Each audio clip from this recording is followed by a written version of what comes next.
last hour right here on CNN. Listen here, the senator at the center of the president's vile immigration outburst. Lindsey Graham says the chaos around the big immigration fight, no, not all the president's fault, but Senator Graham goes on to say, you don't have to look too far from the president to find out who to blame. There's people in his ear in the White House who are outliers. There are people around the president Am I right that you're talking about who have an irrational view of immigration. They always have, and if you follow that lead, we'll never get anywhere. Is John Kelly one of the people around the president that is irrational when it comes to immigration? I don't think John Kelly's irrational. I think he has never closed a deal before, politically. Senator Graham also says the president needs to be a better partner if Washington has any hope of pushing past the confusion the president himself has created and actually getting a DACA deal done, a deal to protect the so-called dreamers. Last night, the Senate Majority Leader Mitch McConnell, well, a little less charitable, saying until and unless the president makes up his mind, bupkis. I'm looking for something that President Trump supports, and he's not yet indicated what measure he's willing to sign.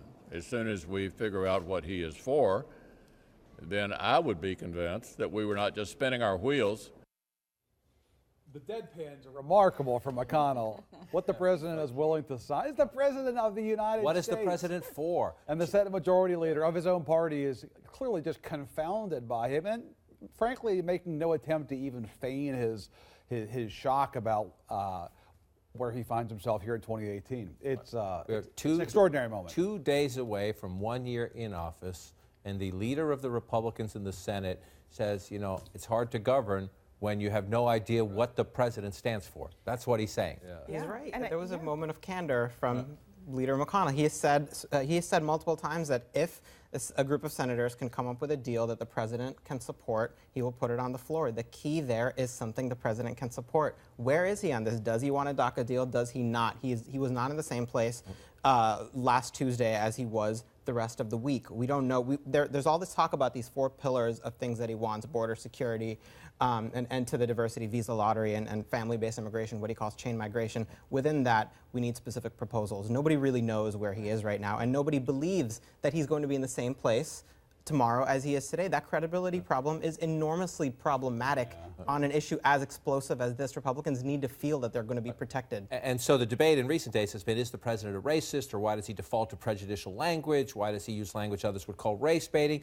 Listen here, as the Republicans, forget the Democrats for a minute, that's not disrespectfully, the Republicans run things, they're trying to get a deal done here. As the Republicans try to figure out what to do, one of the questions is, who is the president? Where does he stand? How long do I have until he changes his mind again? Listen to Dan Abash last hour asking Lindsey Graham the big question out of that Oval Office outburst. Is he a racist? Do you think that he is a racist? Absolutely not. Let me tell you what. You could be dark as charcoal and lily white. It doesn't matter as long as you're nice to him. You could be the Pope and criticize him. It doesn't matter. He'll go after the Pope. You could be Putin and say nice things, and he'll like you. Here's what I found. He's a street fighter. It's not the color of your skin that matters. It's not the content of your character. It's whether or not you show him respect and like him. He's trying to call him a street fighter there, but that is a very, I don't know what to call it, but that's not a good portrait of a president who, it doesn't matter who you can be Vladimir Putin, you can be evil, as long as you say nice things about him, he's okay with you. Flattery will get you everywhere with this president. It also doesn't explain why the president characterized why he made this dichotomy between the Norways of the world and the continent of Africa and Haiti and the TPS countries. It doesn't explain that at all. But I mean, I will say it is fascinating to watch this Graham-Trump relationship evolve over time. I mean, people were asking a couple weeks ago, what is it about Lindsey Graham that he's gone from Trump's biggest critic to his best friend on the golf course all the time, and now here we are again. But it's about but this. It's about this. It's because Lindsey Graham believed he challenged the president. He just explained the rationale, which is that if you are nice to Trump, he will do things for you. He tried being nice to Trump, but in that meeting in the Oval Office last Friday, Trump did not follow through on that. And so as we try to solve an incredibly complicated issue that has taken both political parties into the quicksand for more than a decade here in Washington, which is immigration, everybody says, almost everybody says they want to protect the so-called dreamers. The president's chief of staff goes up and has a meeting with congressional Democratic Hispanics, trying to break the ice. There's tension between the two. There's been suspicion between the two. He has a meeting in which he says some things, including that the president may have been uninformed during the campaign a little bit, that he has morphed on his positions, evolved a little bit. That's in the private meeting. Then the chief of staff goes on Fox News to explain. He's very definitely changed his attitude towards the DACA issue, and even the wall. He has evolved in the way he's looked at things. Campaign to governing are two different things, and this president is very, very flexible in terms of what is within the realm of the possible. Again, that is the president's chief of staff, a retired general brought over from Homeland Security to put the White House trains back on the tracks. That's what he just said right there, right? That's John Kelly. This morning, the president gets up, and who does he pick a fight with?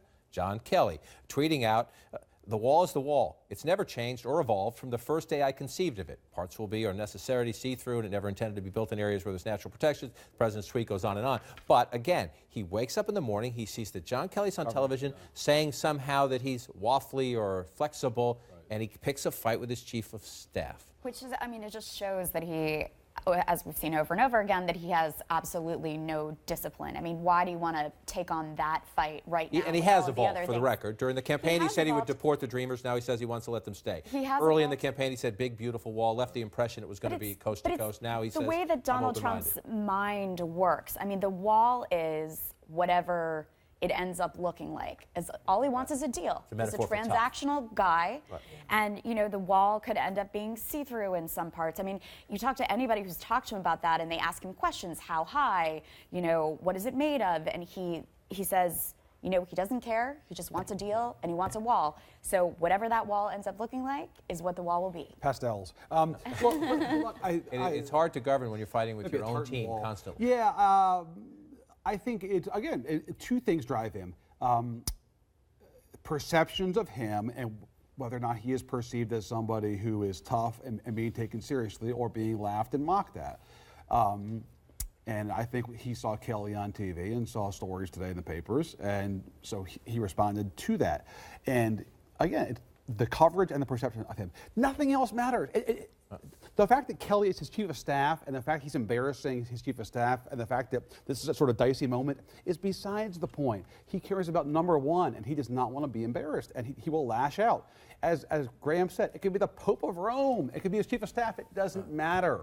It doesn't matter. He doesn't like it when his staffers get a lot of attention. He especially doesn't like it when people contradicting him too. Contradict him and lead to negative perceptions of him and any kind of negative coverage of him. That really sets him off. It was also a really blunt assessment. I mean, to say that the president was uninformed and that he basically tutored him, I mean, that wasn't exactly a compliment. He's evolved, he's flexible, I mean. And one historical point that if I could just add, if there is a government shutdown tomorrow at midnight, it'll be the first time in about half a century in the modern budgeting era that a party that controls the House, the Senate, and the White House shut down its own government. It would be a historic first. What was the last time? Well, there is no last time because prior to the 70s, funding lapses didn't lead to shutdowns the way we have them now. Never happened. Unprecedented. Unprecedented, but I don't think they're going to blame the Democrats alone anyway.